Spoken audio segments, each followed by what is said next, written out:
Revenons à nos discussions, sur le durcissement du refus d'obtempérer. C'est avec Yamina. Yamina qui est en Seine-Maritime, qui est chargée d'affaires dans l'export. Bonjour Yamina. Bonjour à tous, Vous, bonjour l'équipe. vous vouliez Bonjour témoigner Yamina. parce que vous avez été touchée personnellement par ces refus d'obtempérer. Pas exactement un refus d'obtempérer, mais un délit sur la route. Routier.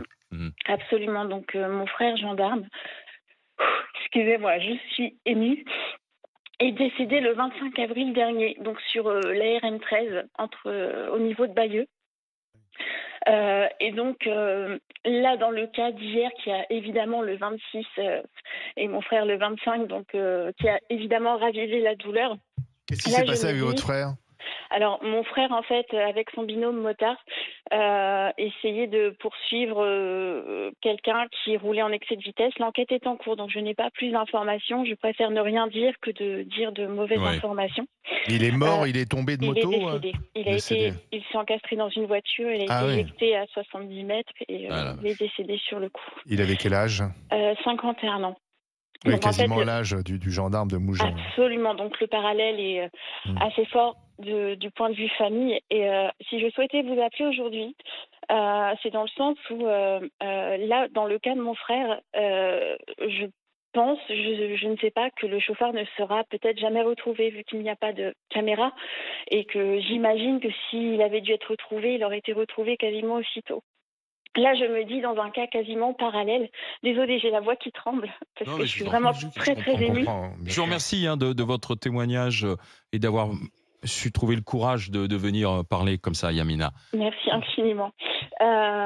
Et en fait, mon point de vue famille vis-à-vis du sujet aujourd'hui sur la sévérité, Mhm. c'est là on a entre guillemets la chance d'avoir les forces de l'ordre ont trouvé cette crapule, on va l'appeler une crapule parce Ah ouais. qu'on va faire C'est un attention aux mots meurtrier. qu'on Ouais, emploie. ouais. Voilà, c'est ça.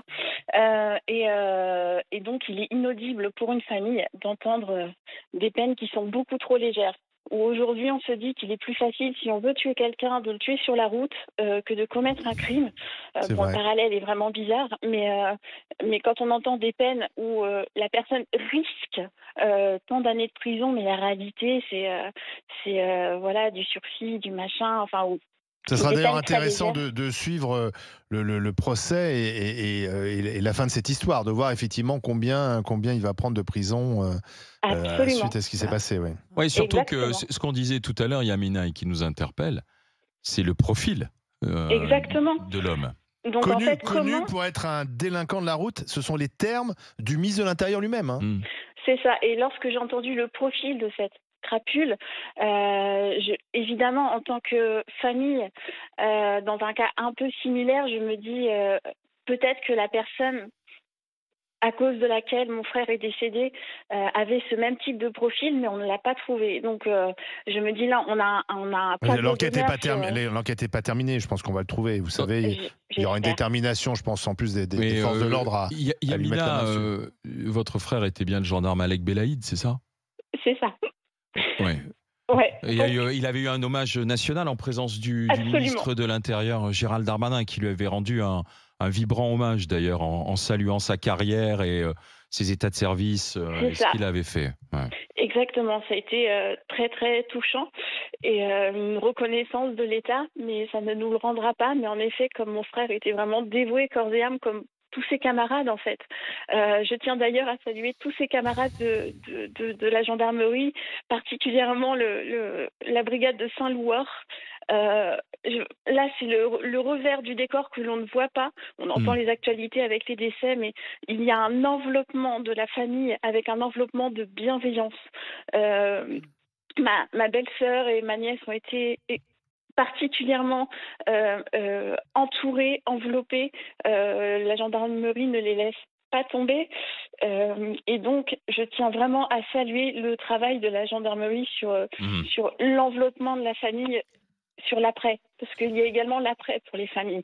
Et donc, voilà, ça c'est un autre sujet, mais je tenais Ouais, ouais. également à vous le partager parce qu'on Oui, n'en d'ailleurs, parle pas et- vraiment. bien sûr, Yamina, d'autant plus que je connaissais pas l'existence de la maison de la gendarmerie avec un général qui est à sa tête d'ailleurs. Général Monsieur d'armée. Ouais, Rodriguez. général d'armée qui s'occupe des familles. Là, il y a une cagnotte d'ailleurs qui a été ouverte pour la famille du gendarme décédé, la famille d'Éric Comines.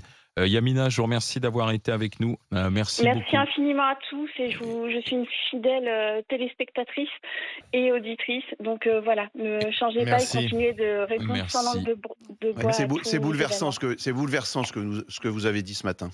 Voilà, mais merci d'appuyer la position famille. Voilà, je réitère juste une dernière fois, il est inaudible d'entendre des peines trop légères pour des faits aussi graves où des vies sont brisées. Voilà. Merci Yamina. Merci Yamina d'avoir été avec nous. Merci de votre témoignage sur RMC dans les GG, dans les grandes gueules. C'est ça le problème, c'est les premières peines sur la route et la délinquance routière aujourd'hui.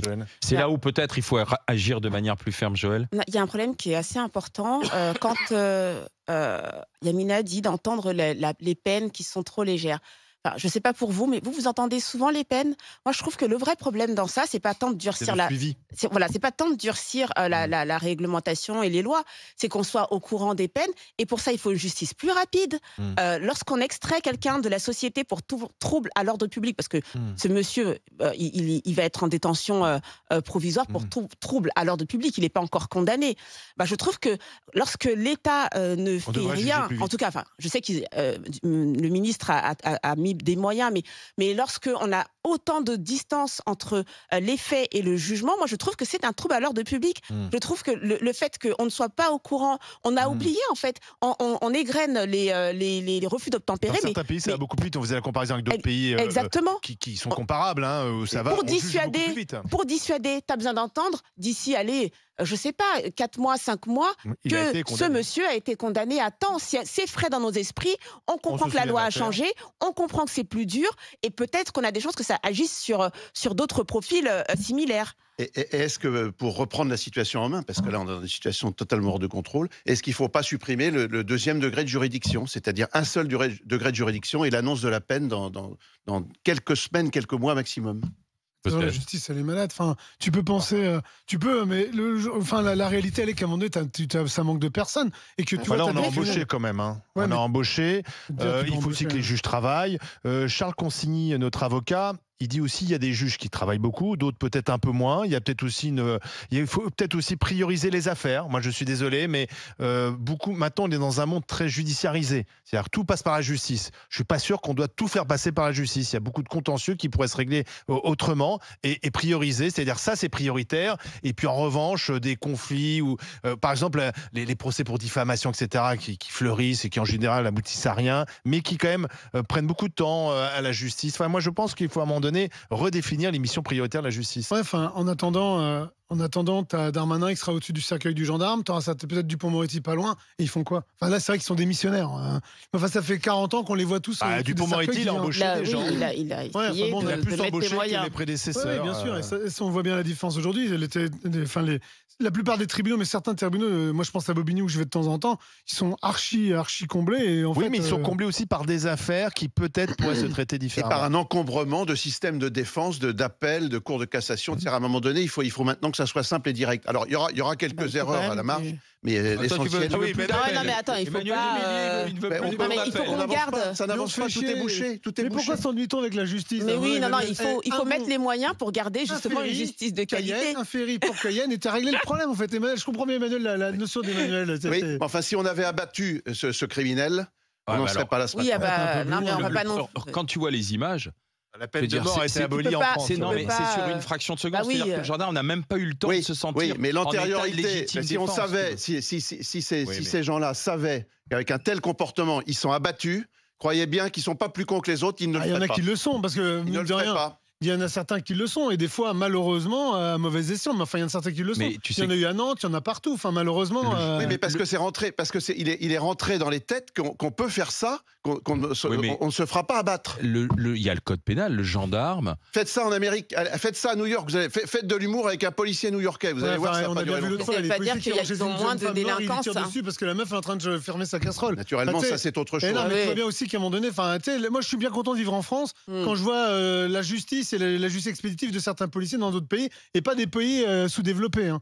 aux Je suis pas États-Unis. sûr qu'on juge moins bien aux États-Unis. Là, il faudrait le démontrer, pardon, mais est-ce qu'on est mieux jugé en France qu'aux États-Unis? Les Alors prisons sont effectivement, aux États-Unis, ça va plus vite. Oui, Mais parce que c'est pas le même système, c'est un système accusatoire. t'es pas jugé. Je suis pas sûre que le droit à dégainer plus vite empêche la délinquance. Enfin, j'ai pas l'impression qu'aux États-Unis, voilà, en termes de délinquance et de violence, on Ils sont Il y a moins. un caractère dissuasif, évidemment. Alors, ils sont tous armés. Hormis la situation de drogue ou d'alcool où les gens se rendent compte de rien. Mais là, si on savait, comme dans les films des années 60-70, qu'on ne peut pas franchir un barrage, il y avait des airs. L'ami d'Alain Delon est de retour. Le samouraï, un flic, voilà. Daniel est avec nous. Bonjour Daniel. Bonjour les grandes gueules. Bonjour Daniel de Seine-et-Marne, garagiste. Alors, quelle est votre opinion Alors, bonjour les grandes gueules et merci de m'avoir pris. Première chose, votre émission, elle est d'utilité publique parce qu'on apprend énormément de choses et vous donnez la parole aux gens et ça, c'est excellent. Alors, moi, je veux avec, ce que j'ai vécu. Donc, je suis garagiste. Il faut savoir, je roule énormément et en plus, je faisais de la location de véhicules. Donc, les véhicules, moi, ils sont au nom du garage, etc. Et le problème, c'est que je recevais des fois des PV presque 1 an après. Le problème, c'est que, à l'époque, on pouvait payer, il n'y avait pas de perte de points, etc. Sauf que la législation, elle a changé, sans qu'on soit averti et compagnie. Donc, moi, j'ai payé et je me suis retrouvé avec un solde nul. Vous n'avez pas fait de stage de récupération? Si, je fais des stages de récupération pratiquement tous les ans, parce qu'on n'a pas le droit d'en faire plusieurs dans l'année. Moi, je fais 50 000 km par an. Je suis obligé de faire des essais de véhicules. Donc, parfois, voilà, on est obligé de pousser un peu les moteurs. Et vous pouvez pas aller sur un circuit pour faire justement pousser le moteur? Le circuit le plus proche, il est à 80 km de chez moi. Ça fait tout de suite 160. Ça a un coût aussi, parce que le circuit, il n'est pas gratuit. Enfin, voilà. Mais voilà, je pleure pas. Donc vous avez roulé sans permis, si je comprends bien. Voilà, j'ai roulé sans permis parce que à l'époque, j'étais le seul revenu de la maison. Donc moi, ça veut dire que si je roule plus, si j'ai plus de permis, j'exerce plus. L'affaire, elle est classée. C'est une famille, donc j'ai 6 enfants. C'est toute une famille qui se retrouve sous un pont et puis voilà, on dégringole. Donc moi, j'ai pris le risque de rouler et je peux vous dire que pendant ma période où je n'avais plus le permis, j'ai roulé peut-être encore mieux qu'une auto-école. Et alors, si on vous avait fait signe de vous arrêter? Alors, à chaque fois qu'ils m'ont fait signe, je me suis arrêté. Ils vous ont jamais demandé le permis? À chaque fois, ils m'ont demandé le permis, donc je leur explique la situation, etc. Il y a eu, donc en tout, je me suis fait arrêter quand même, je sais pas moi, peut-être une dizaine de fois, mais c'est des contrôles de routine. Oui, d'accord, mais quand vous dites j'ai pas le permis, il se passe quoi? Alors, quand j'ai pas le permis, donc moi je leur explique, écoutez, parce que j'étais en plus au tribunal, etc., pour expliquer la situation. Tribunal d'ailleurs, ils s'en foutent royal, même avec des attestations, etc. Monsieur, vous êtes propriétaire du véhicule, a été pris en infraction, vous avez payé, vous avez reconnu, point. Mais pendant les contrôles, on vous disait quoi? On vous laissait repartir? Pendant les contrôles, oui, mais monsieur, donc moi j'avais donné en fait, quand j'ai eu l'annulation de permis, il faut savoir qu'en fait on reçoit une lettre, c'est une S2I ou enfin ça a une référence particulière pour indiquer qu'à partir de la réception de ce courrier-là, votre permis il est annulé. Sauf que moi, ce papier-là, ce recommandé, c'est pas moi qui l'ai signé, c'est un de mes gars au garage. D'accord. Du coup, pour eux, moi j'ai approuvé comme quoi c'était pas ma signature, c'était pas moi, etc. Donc de toute manière, vous l'avez, le courrier il a été pris, donc vous êtes au courant, etc. Moi, j'étais pas au courant. Donc la première fois, ils ont eu le bénéfice du doute et ils m'ont laissé repartir. Ah ouais. Ils m'ont laissé repartir. Et ensuite, le bénéfice de doute. C'est la justice qui mais par contre, dans les 15 jours, ils sont venus chez moi me chercher le permis. Et ça s'est terminé comment? À ce moment-là, j'avais encore le papier physique. Ah oui. Et donc, là, ils sont venus, écoutez, monsieur, on s'est renseigné au niveau de la préfecture, vous avez bien une annulation de permis. Donc là, maintenant, on vient vous chercher le permis, et voilà. Okay. Et vous n'avez plus roulé ensuite, alors? Si. Donc c'est Daniel. Non, mais attendez. Comme je vous ai dit... Vous avez besoin de ça pour travailler. Oui, je comprends. Si j'arrête de bosser, c'est toute une famille qui se retrouve. Mais il existait... Moi, ce que je comprends pas, c'est que... ce qu'on a compris, mais alors, il y avait le permis blanc. Il y avait le permis blanc, on l'a supprimé. Non, il n'y avait pas de permis blanc. Les permis blancs n'existent plus. Oui, mais il y avait avant. Que moi, mon permis, il était noir. Moi, c'était un permis noir. Ok, donc ça veut dire que j'ai tous les permis. Et il y a une catégorie, donc c'est catégorie B, en fait, sur lequel il y a eu les excès de vitesse, etc., qu'ils ont mentionné. Pourquoi ils m'ont retiré les autres permis? Ah, on n'y comprend plus rien là. Ouais, mais là, Daniel, on est un peu perdu avec votre histoire là quand même, effectivement. Non, concluez Daniel, concluez. Du coup, vous avez roulé combien de mois sans permis? 10 ans. Non, j'ai roulé à peu près 8 mois. Ah oui, d'accord. 8 mois. Attendez, le dernier contrôle. Donc pareil, je m'arrête normalement, tranquille. Ah oui. Les forces de l'ordre me posent des questions, je réponds, etc. Ils m'embarquent et ils m'emmènent en cellule. Je suis resté 24 heures de garde à vue. Bah oui. Mais bon, vous êtes un peu un récidiviste. En cellule. Oui, mais Daniel, on comprend bien, mais oui, Joël. Ah, c'est incroyable. Oui. Non, mais en fait, les Français ne voient pas qu'ils sont le problème, en fait. Personne n'est le problème. Le problème, c'est l'autorité. Plus d'autorité, personne ne voit qui fait partie du problème. C'est la même chose sur le cannabis. Là, c'est tout le monde t'explique qu'en fait, bah ouais, mais il est au volant. Mais si vous êtes des centaines de milliers comme ça, comme vous, Daniel, à prendre le volant parce que c'est pour manger, la famille sous le pont, 8 mois, bah, vous n'avez pas à être derrière un volant, Daniel. C'est simple, clair et net. Il n'y a pas à se plaindre qu'on est parti en cellule, etc. Enfin, nous faisons partie du problème. Enfin, c'est un truc de malade. C'est comme ceux qui fument du cannabis et qui se plaignent des trafiquants de drogue. Oui, c'est un peu pareil. Merci Daniel. Refus d'obtempérer, faut-il durcir les sanctions? C'est la question qu'on a posée. On va voir votre réaction. Oui, 93,8%.